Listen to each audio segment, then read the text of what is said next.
Welcome to the Gospel Road. Now, I know it's been a while. Things have been a little upside down for me, so I haven't had an opportunity to record anything or share anything. I mean, those of you that follow me on Facebook, I've still been trying to do my best with posting positive thoughts and encouraging words and inspiring messages just to kind of keep that part going. But for those of you that don't know, the job that I had lost about a month ago. Actually, I think a month ago now, and then started a new job. So now I'm going from radio to selling cars. That is a interesting change, let me tell you. And I've been just trying to get my bearings set again, kind of get things back on the road, and get back into to doing this. So I want to apologize for not being able to keep this going as strong as that I've been trying to do. But this shows that things can happen in our lives. And with those changes, you kind of, as they say, you roll with the punches. And then you kind of figure out what it is that you can and you cannot do to keep moving forward and keep trying. I mean, that's the thing. It's all about trying and doing the best that you can.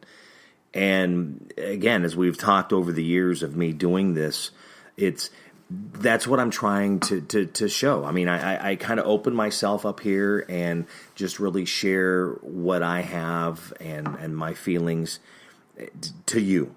And I know a lot of people that listen and really enjoy it, and they get inspired, and maybe they even learn a few things about themselves. As when I do this, I learn things about myself as well.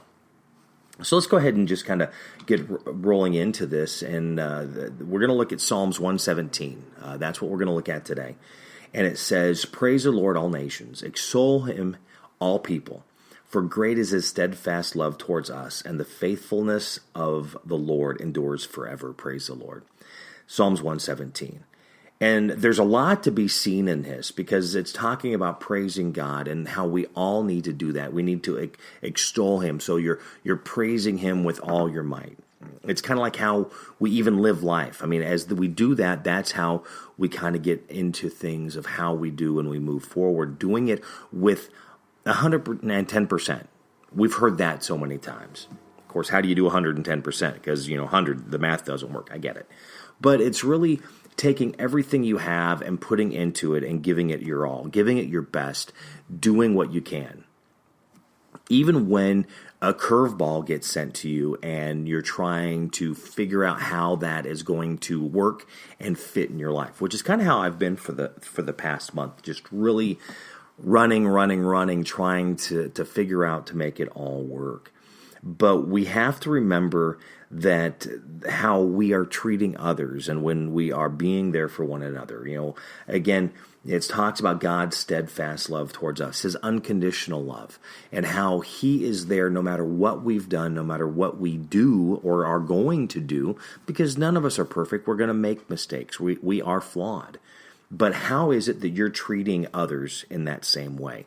If you're in management, when you are managing those under you, are you doing it in love? Are you doing it in compassion? Or are you just really a straightforward and no-nonsense kind of person? But, you can be that and still be able to give people the direction that they need and do it in a very understanding way, rather than, sitting there and being the person who knows everything and I'm going to teach you everything you need to know. Well, maybe I will get. You will know more than me, especially if you are in something in a different type of situation that I'm not familiar with. But along with that, you have to remember that everybody is different, and your managing style needs to be able to fit those that are around you, and not just the ones, but each individual. Everyone learns things differently. Like for me, I don't need to be talked to like I'm a 5-year-old.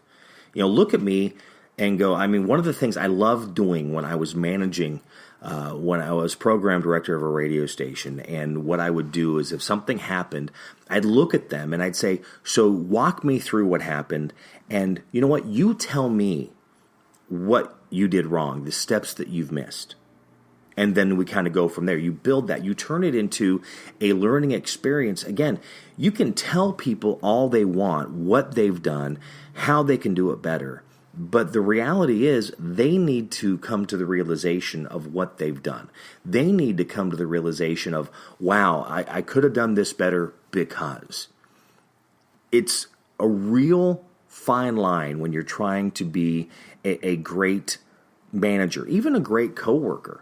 I mean, when it comes to managing people, when it comes to leadership is not in a title. I love a guy that I follow on Facebook, Robin Sharma, and he did a book. Leadership is not in a title. Leadership is anyone that you work with. Leadership is you sitting next to the person in the cubicle and they're needing help, and you go and help them. You're showing leadership. You're helping them become better at what they're doing. It doesn't matter where you sit, if you're in the corner office or if you're out in the bullpen with everybody else. That's how we need to think of things. It's just, and I know we talked about it before, the managers that will come out and do a job with you compared to the manager that will just point and say go. And I've had both.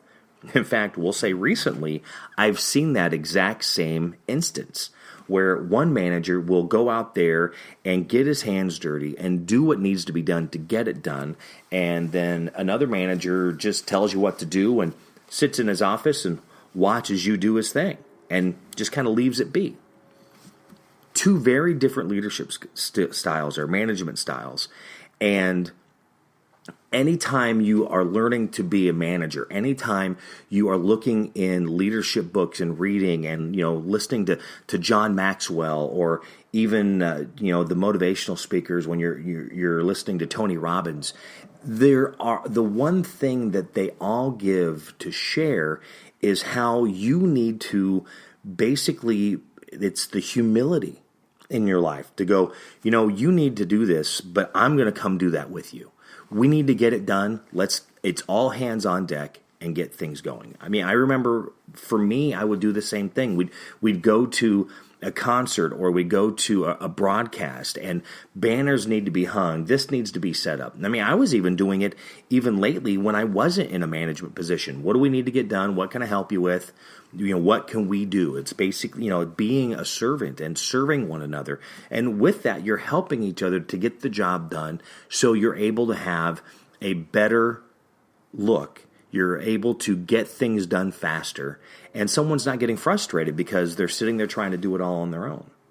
And these are just really strong things that by leading people unconditionally with unconditional love, it's even with the same with family and friends. By doing that, you're going to get the respect. You're going to get the kudos of being a leader that makes you known as a great leader, that makes you known as a great manager, that makes you known as, even if, again, a coworker and you're trying to advance yourself, you are a better person, so you're opening yourself up for that advancement. And that's how we're wanting to advance in life. And again, I know most of my time when I do these, it's very spiritually based, scripturally based. And I talk to so many people that do not really read the Bible, do not believe in that, and they have their way, which I understand, and that's okay. But it's just showing that there is information out there. There are quotes, there are things that can help guide you to be a better person. And as I'm trying to better myself, I'm also trying to help others be better as well. And that's, again, the whole idea of what I'm doing with the podcast. And again, thanks to everyone who really enjoys it and those that listen whenever they get. I know there's some that have subscribed through iTunes, and when it comes out, it's downloaded and it comes automatically. But remember, when I do this, so Psalms 117, go and read it for yourself. See what it speaks to you. See what it is showing you that you need to do as an individual to become a better person, to be all that you can be, to steal a line, borrow a line, right? Okay. I learn every day. And as People say the day you stop learning is the day you're done. It doesn't matter who you are. It doesn't matter what industry you're in. The day you stop learning, even in life, you've basically stopped living because you're not learning anymore. That needs to be one of our goals, is to always learn something, always find something that's going to be there to better ourselves. And then by doing that, again, we're able to better us, and then we're able to better others. Because the wisdom comes with that, the stronger leadership comes with that, and then you're able to build others to also bring them into leadership positions. It's not about making someone better and worrying about them passing you or taking your job. No, it's about having the best people around you and making them to be the best. Number one, to make you look good, but number two, to help them advance. And if they're advancing, I'm pretty sure, because statistics show, you're going to advance too. Now, we are in a world that, there's those that are out to get you, and it's cutthroat, and they'll take your job. Unfortunately, that's the world that we live in. We're not in a perfect world, and people are not perfect, and there are those that are out for number one, and they will just trample over everyone else, and they don't care. But you roll with the punches, and you just keep moving forward. Just like when you deal with companies, you deal with corporations, and you're a number. You are, as I like to say, a line item veto. You see that number needs to go away. That number happens to be me, you, and it happens. But do you lay down and let it defeat you, or do you pick yourself up and then keep pushing forward? Psalms 117. Read it for yourself. Again, see what it says to you, how it speaks to you. And hopefully I can get back on a roll again and get things going and not be so far in between on these. But thank you for listening to The Gospel Road. Have a great day. God bless.